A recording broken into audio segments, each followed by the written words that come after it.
kita melihat bahwa suka tidak suka, ya, secara faktual pemilu kita ini sudah babak belur. Kalau orang lagi main tinju ini sudah dapat double jab atau double uppercut. Uppercut pertama itu adalah keputusan MK memberhentikan ketua MK karena pelanggaran etika berat. Lalu yang kedua itu jab yang kedua itu yang kemarin kita baca, keputusan DKPP untuk memberikan peringatan terakhir, ya, bukan hanya kepada ketua KPU tapi juga bahkan kepada para komisioner KPU diberikan peringatan karena ada pelanggaran etika juga gitu. Nah, jadi ini pemilu kita ini sudah babak belur, ya, kalau kita bicara dalam tatanan nilai.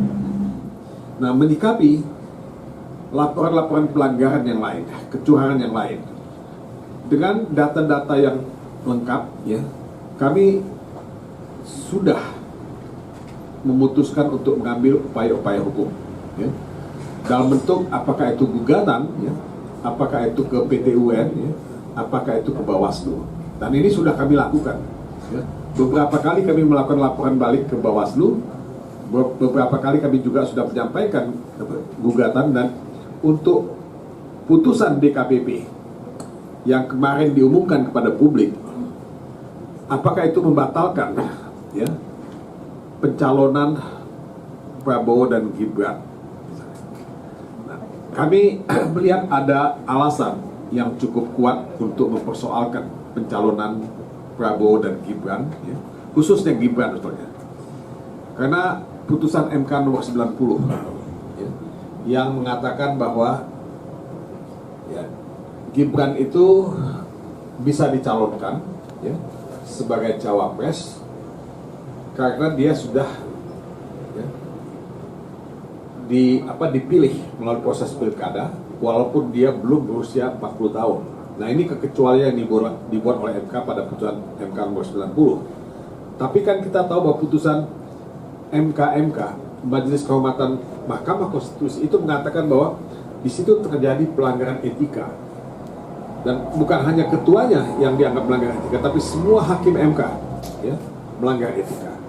Cuman ketuanya itu diberhentikan, ya, sebagai ketua.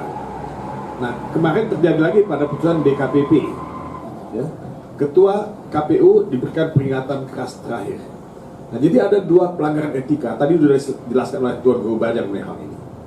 Nah, apakah itu, ya, bisa ditafsirkan bahwa pencalonan Prabowo dan Gibran itu batal? Ya, dalam konteks hukum tata negara, ya, karena putusan MK itu final and binding, ya, putusan MK itu masih berlaku. Nah, tapi dalam konteks hukum tata usaha negara, nah, ini beberapa pihak, beberapa komunitas lawyers di Indonesia itu sudah mendiskusikan bahwa dengan dua putusan yang merumuskan pelanggaran etika yang terjadi baik pada tingkat MK maupun pada tingkat KPU, dua putusan ini bisa menjadi basis hukum untuk melakukan gugatan tata usaha negara ke PT UN.